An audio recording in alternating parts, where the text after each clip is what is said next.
Indonesia beneran mendapatkan pelajaran berharga kala bersua Jepang. Yap, meskipun kalah 3-1, setidaknya para pemain Indonesia mampu menunjukkan fighting spirit yang tinggi dari menit awal sampai akhir. Karena bayangin aja, jika stamina udah drop di menit 70-an, Indonesia bisa aja jadi bulan-bulanan. Namun kenyataannya kan enggak. Dan kredit juga perlu diberikan kepada Justin Hubner. Terlepas satu gol bunuh diri yang ia ciptakan, penampilan pemain Wolf itu emang sungguh layak mendapatkan atensi lebih, di mana ia secara keseluruhan bisa bermain bagus dan gak minder melawan penyerang Jepang yang punya nama mentereng.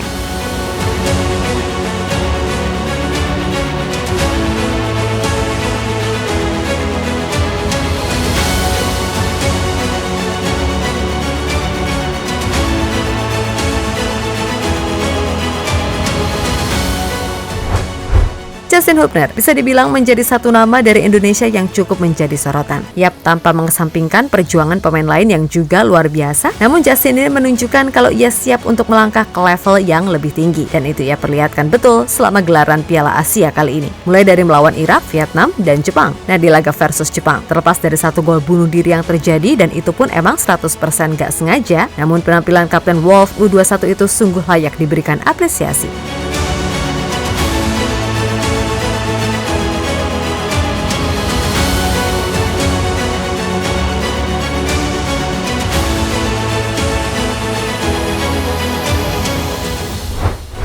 Yap, sepanjang laga Justin sama sekali nggak minder ketika harus berduel melawan pemain yang mentas di liga teratas Eropa. Mulai dari Ritsu Doan, Takefusa Kubo, dan Ayase Ueda. Nah, kendati gawang Indonesia jebol 3 kali, namun secara pribadi permainan Justin ini bagus kok. Ia nggak panikan dan tetap menunjukkan mentalitas kuat. Dan itu dibuktikan dengan statistik yang ia catatkan. Yap, dilansir dari Football, Justin ini tercatat mampu melakukan 1 tackle sukses, 1 intercept, 2 block, 8 clearance, 4 heading clearance, 13 defensive actions, 4 ball recoveries, dan memenangkan 3 duel. Hal yang wajar jika dirinya mendapatkan pujian dari komentator pertandingan, termaksud aksinya saat melakukan penyelamatan tepat di muka gawang Indonesia.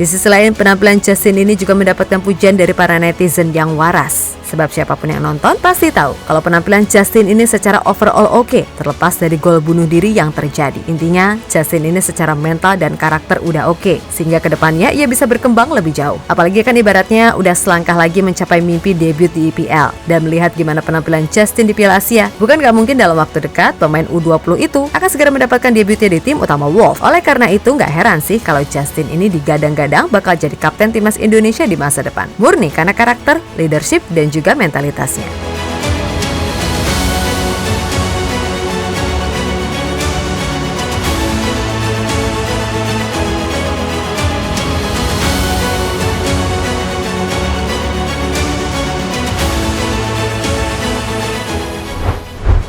Sementara itu, media di Jepang benar-benar memberikan respek kepada apa yang ditunjukkan Indonesia. Pasalnya, 1 gol yang tercipta itu benar-benar jadi yang pertama sejak tahun 1981. Selain itu, Indonesia juga disebut punya masa depan yang cerah dengan para pemain mudanya saat ini.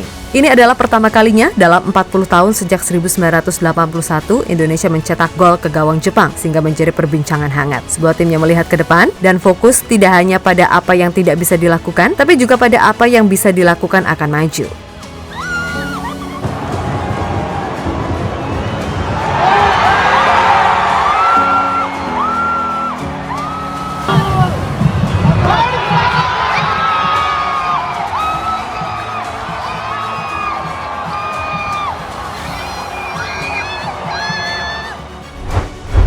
Yap, sekali lagi, terlepas apapun hasil di Piala Asia kali ini, Indonesia layak dipuji dan Coach Shin layak diperpanjang kontraknya. Untuk itu, ketimbang nyinyir gak jelas dan menghujat si A, si B, gak layak main dan sebagainya, gak ada salahnya buat mengapresiasi. Toh mereka juga udah berjuang, dan emang secara keseluruhan level Indonesia ya masih segini. Apalagi jika dibandingkan dengan Jepang. Lagi pula, usia pemain Indonesia sekarang banyak yang masih sangat muda, dan itu jelas adalah plus poin. Karena dari sisi pengalaman dan mental mereka udah terlatih. Sehingga harapannya 5 tahun ke depan barulah Indonesia akan menjadi tim yang benar-benar matang. Untuk itu nggak usah patah semangat, lolos gak lolos, kalian semua keren.